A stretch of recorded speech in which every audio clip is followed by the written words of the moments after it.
recent thing that really taught the world something new. For instance, about 10 years ago, when they found all the Jews in Ethiopia way back there, they've been back here ever since Solomon. And those Jews, when they found those Jews, immediately they said, "We are the children of Solomon and Sheba."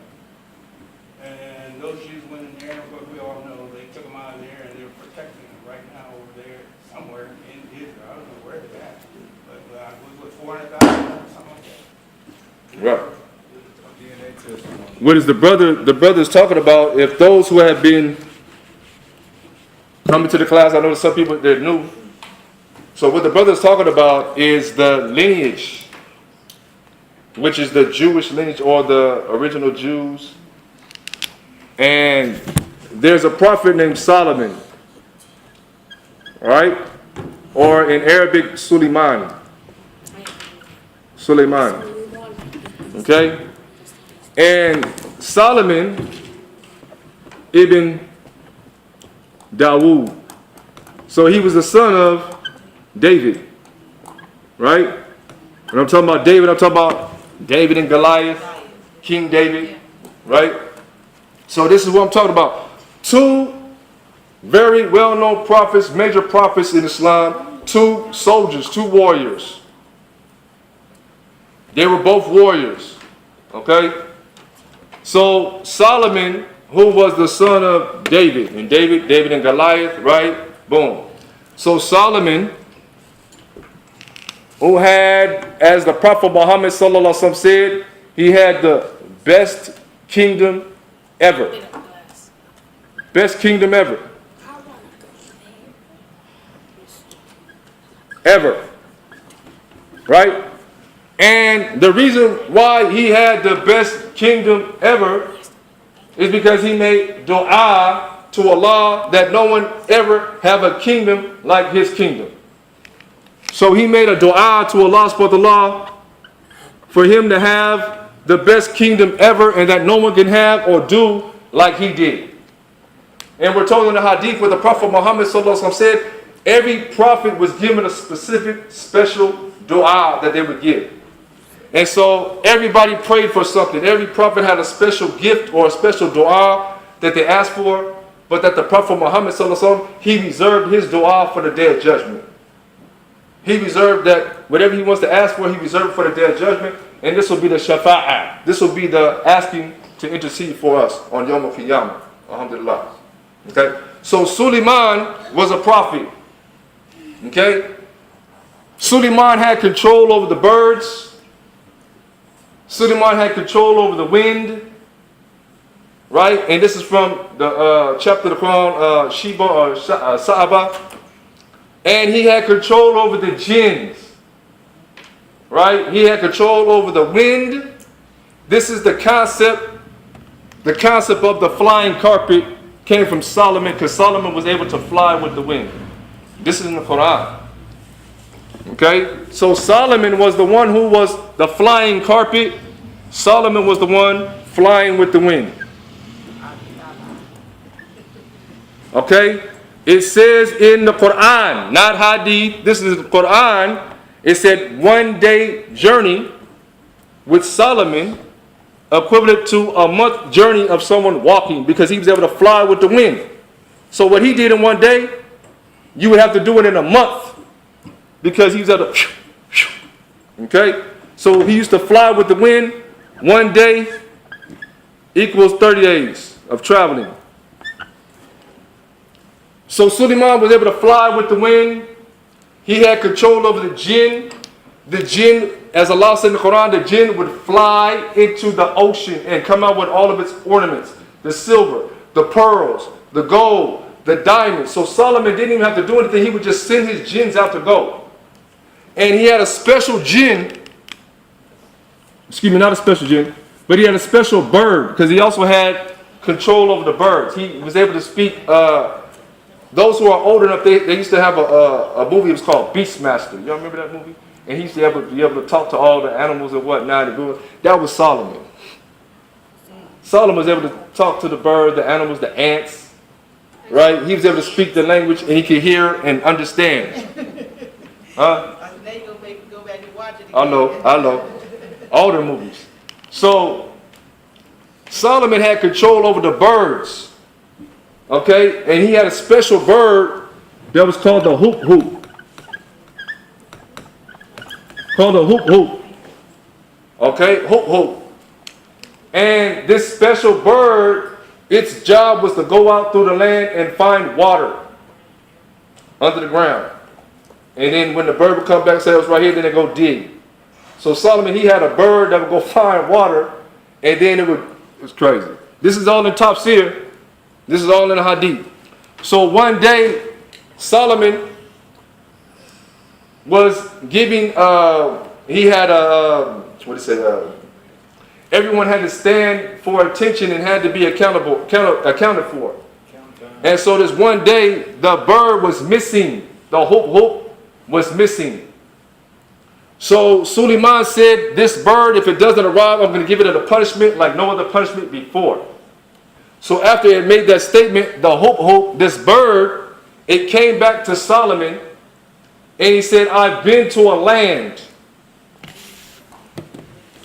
I've been to a land, and I've seen a people or a woman who has an empire like no other empire that I've seen before. Right? And the one that he was talking about was the Queen of Sheba. Queen of Sheba. Or Saba. That's Bilqees, yes. Also Bilqees.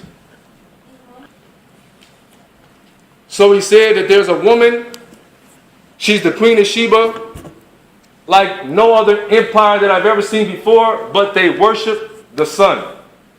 So they were sun worshipers. Okay? So they were sun worshipers. Okay? So they committed shirk. Everything African ain't good. Okay? So they committed shirk. They were worshiping the sun. Right? The sun god. Astaghfirullah. Okay? So Solomon, the hoop hoop, came and told Solomon about this kingdom or this empire. Said, I've seen an empire like no other empire before. It's an empress, a queen, and like no other kingdom before, but they worship the sun. Now the Queen of Sheba, her kingdom was the area of Ethiopia,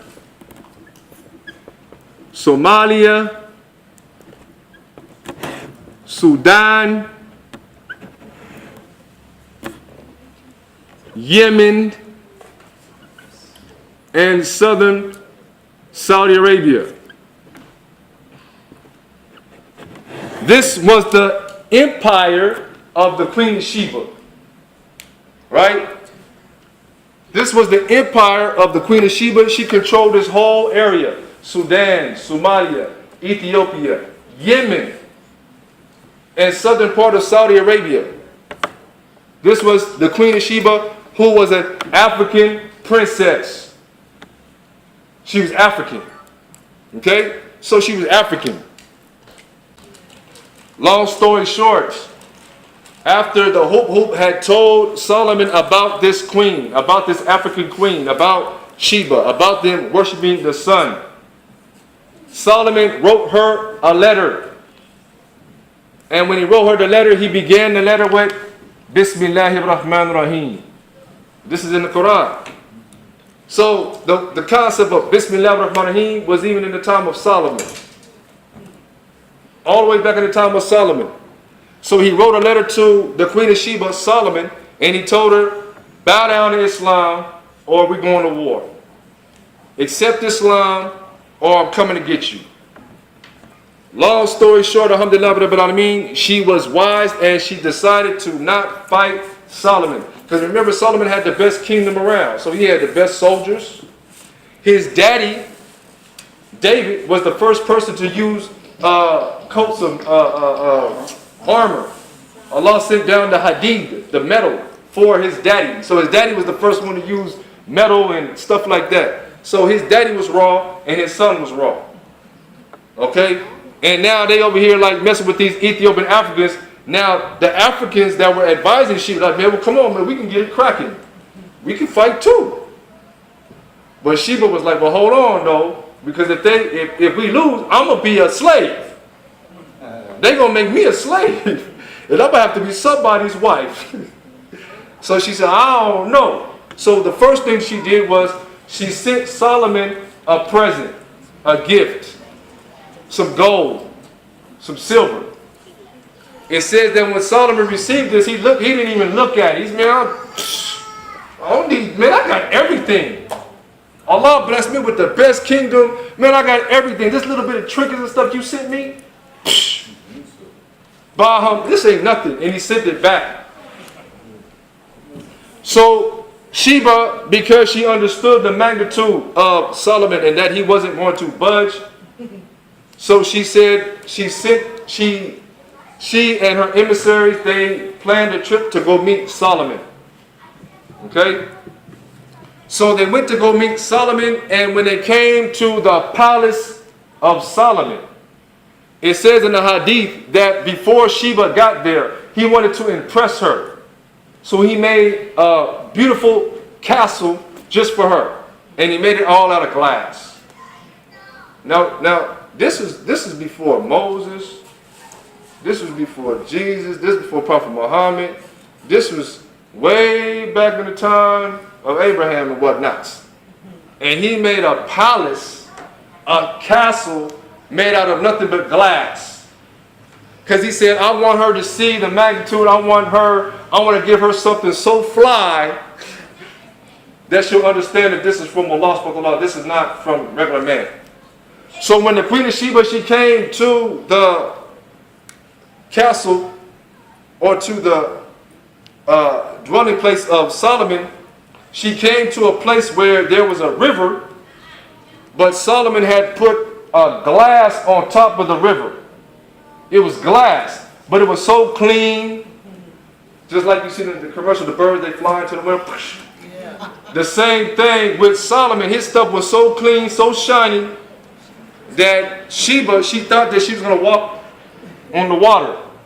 So it says in the Quran that she lifted up her dress, and then when she stepped on the glass and she realized that it wasn't water, she said, oh man, shoot, man, you was the flyest thing I ever seen. And she submitted. She said, man, I ain't never seen nothing like this. Glass on water? So she was like, and she submitted. And so she took the Shahada, she accepted the deen, and she became the wife, and this is what we're talking about. She became the wife of Solomon. So this profound prophet Solomon, he married this African empress Sheba. From their offspring, this is where we have the original black Jews who claim lineacy, you know what I'm saying, through Solomon. The people of Ethiopia and Somalia, they claim lineage to the prophet Solomon through Sheba. Okay? Now this is a fact. This is history. Okay? This is something that they don't tell you, but this is our history, and not only a history, but it's in the Quran and the Sunnah of the Prophet Muhammad sallallahu alaihi wasallam. So we have our history in Islam. Okay? There's a book, it's called 7 African Arabian Wonders. 7 African Arabian Wonders.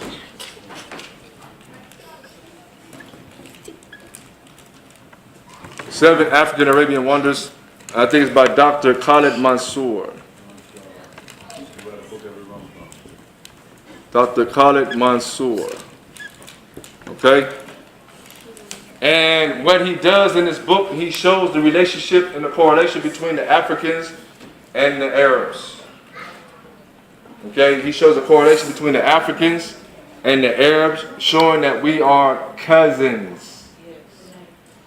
Right? And that the forces that be want us to be disunited, when in actuality we are family. And I also give these things to give inspiration to the sisters, right? If you guys understand and know that some of the prophets had African wives. The prophets had African wives. okay, then that would, I don't know about you, but that would make me feel a little bit better about myself. If I know there's someone in the Quran or someone in the Hadith that is similar to me or looks like me or whatever, then that would give me some type of encouragement. It would be good for my psyche. But if I'm told all my life that this is bad and this is the only thing good, it messes up my psyche. So right now, what we're trying to do, we're trying to build up our psyche up in this class. This is an Islamic class, but at the same time, we're going to give some African Islamic history, inshallah. Okay?